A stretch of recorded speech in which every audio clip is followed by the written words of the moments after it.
Once again welcome back to my class Sanyukt accounts academy. आज class 11 के बच्चों को कुछ थ्योरी पोर्शन हम पढ़ाएंगे। जो बच्चे मेरे चैनल से पढ़ते हैं उन लोग के लिए ये हम बनाए वीडियो बहुत ज़रूरी चीज़ है, जानना भी जरूरी है। सिर्फ जानना या ट्रायल सीखने से नहीं होगा। अकाउंट्स का कुछ प्रिंसिपल्स होता है, कुछ कन्वेंशन होता है, तो उसको आज हम लोग पढ़ेंगे। जितना लिखे हुए उसको 2 लेक्चर में हम बांट देंगे, क्योंकि एक लेक्चर में करेंगे तो काफ़ी लंबा वीडियो हो जाएगा, फिर बच्चा लोग पूरा देख नहीं पाता है, इसलिए इसको 2 वीडियो में हम लोग करेंगे। तो चलिए हम लोग स्टार्ट करते हैं अकाउंटिंग प्रिंसिपल।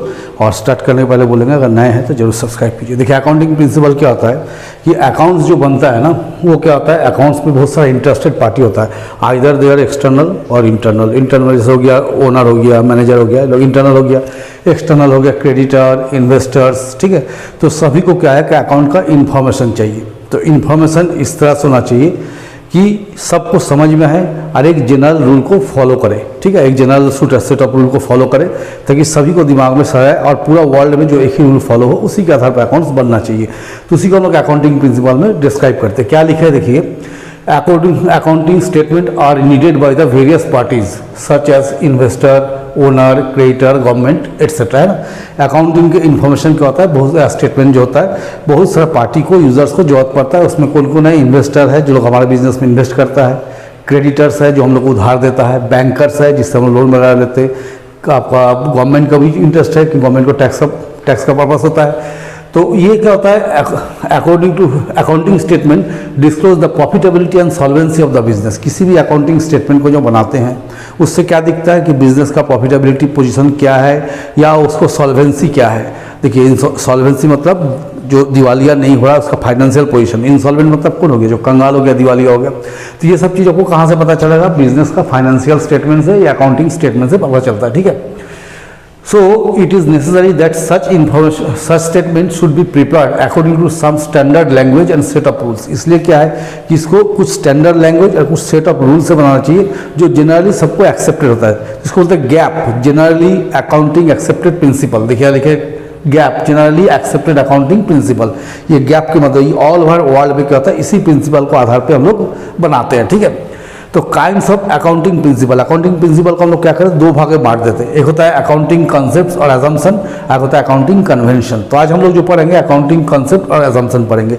तो फिर क्या बताएं कि अकाउंटिंग प्रिंसिपल को हम लोग 2 भाग में बांटेंगे, अकाउंटिंग कॉन्सेप्ट और एजम्पशन और अकाउंटिंग कन्वेंशन। तो अकाउंटिंग प्रिंसिपल देखिए to convey the same meaning to the all people and make the more meaningful most of the accountant agreed upon on a number of concept। बोला क्या है कि accounts को meaningful बनाने के लिए या विश्वसनीय बनाने के लिए ज़्यादातर अकाउंटेंट क्या होता है, एक ही सिद्धांत पे सहमत होते हैं, उसको हम लोग अकाउंटिंग प्रिंसिपल बोलते हैं। तो अकाउंटिंग प्रिंसिपल में देखिए ये तीनों प्रिंसिपल पहला का लिखे, ये ICAI के द्वारा दिया गया है ना, Indian institute of chartered accountancy है ना, इसके हिसाब से 3 है। अब बाकी टोटल कितना होता है, 11। तो आज हम लोग क्या करेंगे, 7 तक पढ़ेंगे। हम लोग ये 7 तक पढ़ेंगे। नेक्स्ट क्लास में ये 8 से लेके यहाँ तक हम लोग आ जाएंगे। तो आज हम लोग को ये कॉस्ट कॉन्सेप्ट तक पढ़ेंगे हम लोग, ठीक है। तो पहला कॉन्सेप्ट हम लोग लिखे गोइंग कंसर्न कॉन्सेप्ट। देखिए यहाँ पर लिखे गोइंग कंसर्न कॉन्सेप्ट। देखिए इस कॉन्सेप्ट के हिसाब से क्या है कि कोई भी आदमी जब बिजनेस करता है तो ये सोच के नहीं चलता है कि हम आज बिजनेस करेंगे कल बंद हो जाएगा।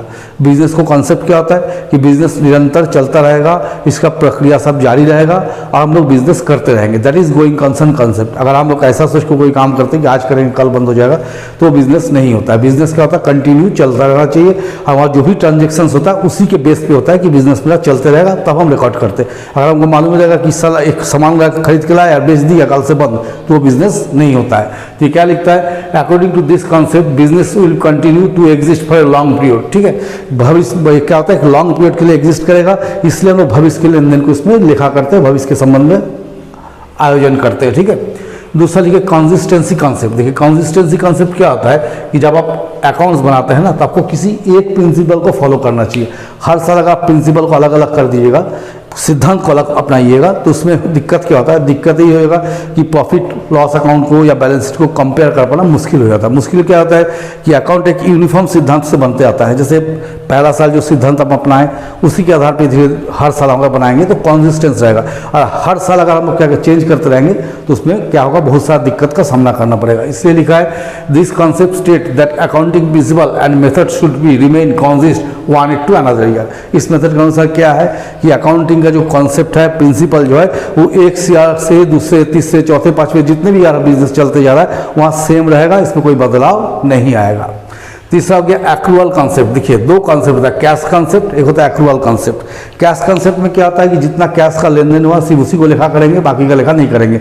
जो नहीं मिला या जो अभी तक नहीं दी उसका लेखा नहीं करेंगे। लेकिन एक्रूअल कॉन्सेप्ट क्या करता है कि वन अकाउंटिंग ईयर में, एक अकाउंटिंग ईयर में जो भी लेन देन हुआ, आइदर वो कैश में हुआ या बाकी रह गया, आपको सभी को लिखना है ताकि पता चले कि एक अकाउंटिंग ईयर में मेरा क्या पोजीशन है, हम क्या प्रॉफिट कमाए हैं। तो एक्रूअल मेथड में क्या होता है, कैश के साथ साथ वो सारा चीज़ को भी लिखा जाता है जो बाकी रह गया। जैसे मैंने हम सैलरी देते हैं तो सैलरी देना स्टाफ को हर महीना का, हम अगला महीना सैलरी देते हैं 1 तारीख को। तो इस तरह से अगर देखिएगा तो दिसंबर का सैलरी कब चलाएगा, जनवरी में। तो एक अकाउंटिंग ईयर में हम कितना महीना का सैलरी दिए, 11 महीना का, एक महीना बच गया ना, तो वो नेक्स्ट ईयर में चला जा रहा है। लेकिन एक्रूअल कॉन्सेप्ट क्या बोलता है कि नहीं, वो नेक्स्ट ईयर में भले आप पेमेंट कीजिएगा लेकिन खर्च क्या है, इसी साल का माना जाएगा।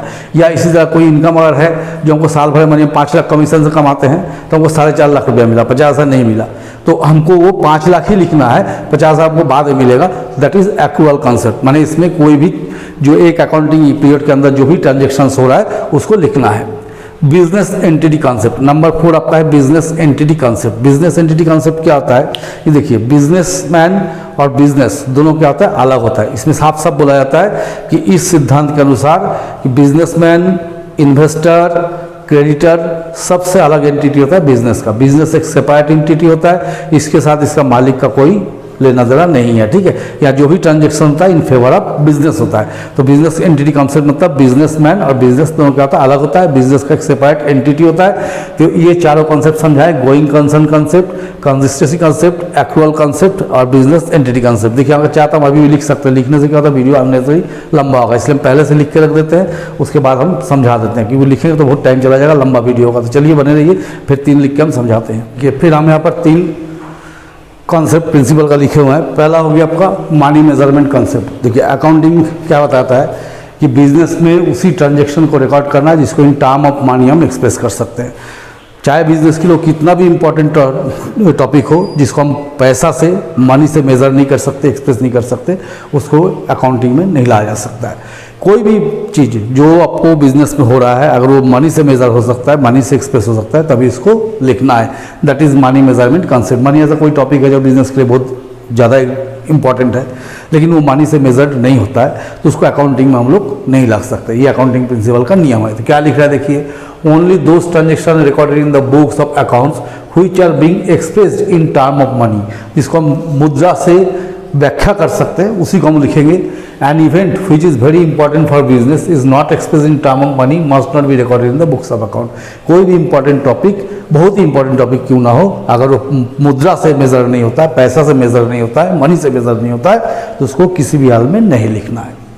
दूसरा हो गया अकाउंटिंग पीरियड कॉन्सेप्ट। देखिए अकाउंटिंग पीरियड कॉन्सेप्ट क्या होता है, अकाउंट एक पर्टिकुलर पीरियड के लिए बनना चाहिए।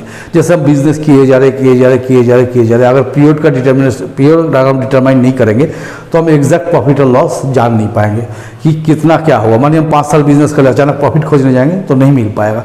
इसलिए अकाउंट क्या होता है कि एक टाइम इंटरवल पर बनना चाहिए। तो जनरली वो टाइम इंटरवल क्या होता है, इनकम टैक्स लॉ के हिसाब से 1 अप्रैल से अगला साल का 31 मार्च तक ये अकाउंटिंग पीरियड होता है। तो अकाउंट्स का एक अकाउंटिंग पीरियड का बनना चाहिए, that is 1 year.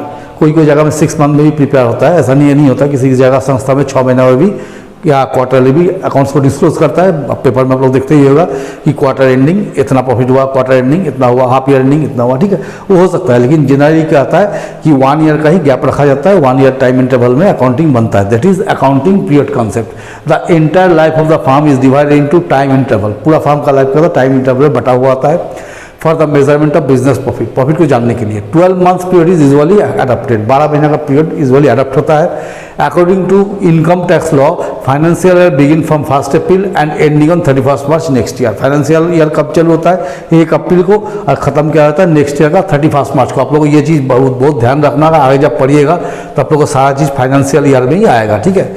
Cost concept, देखिए कॉस्ट कॉन्सेप्ट के हिसाब क्या है कि इसके हिसाब से एसेट को जिस कॉस्ट पे हम खरीदे हैं उसी कॉस्ट पे बुक में रिकॉर्ड करना चाहिए year by year. That is cost concept या हिस्टोरिकल कॉस्ट कॉन्सेप्ट बोला जाता है, ठीक है। तो according to this concept assets is ordinary recorded in the books of accounts at the price at which it was acquired. इसको उसी price में लिखा जाना चाहिए जिस प्राइस पे हम लोग खरीदे थे, ठीक है। तो इसको बोलते हैं कॉस्ट कॉन्सेप्ट। तो आज हम लोग 7 कॉन्सेप्ट पढ़े, यहाँ से लेकर यहाँ तक कॉन्सेप्ट पढ़े लेक्चर 1 में। लेक्चर 1 आज हम लिखे हुए थंबनेल में, लेक्चर 1 में हम लोग ये 7 कॉन्सेप्ट पढ़े। कल या परसों जब आप फिर इसका आएंगे तो हम लोग ये जो बचा हुआ और आपको कितना 7 है उसको पढ़ लेंगे, ठीक है। तो चलिए हम लोग आज क्लास को यहाँ ख़त्म करेंगे। आप लोग को जो पढ़ा है उसके समझिए, इसको थोड़ा बड़ा करके देखिएगा, हैंड राइटिंग में थोड़ा गड़बड़ है, थोड़ा सा बड़ा करके देखिए, आप बुक के साथ मिला कर पढ़िएगा। ये सब चीज़ जानना बहुत ज़रूरी है, क्योंकि जितना भी आप लोग को MCQ टाइप का क्वेश्चन आएगा उसका मैक्सिमम इसी कॉन्सेप्ट में से उठता है, जो हम पढ़ाएंगे या कल पढ़ाएंगे या परसों पढ़ाएंगे टोटल में, ठीक है। तो आप लोग मेरे साथ बने रहिए और मेरे चैनल को ज़्यादा से ज़्यादा शेयर सब्सक्राइब कीजिए। क्लास लेवल के बच्चे के लिए ये चैनल बहुत ही इंपॉर्टेंट होगा, आप लोग जरूर मेरे साथ बने रहिए।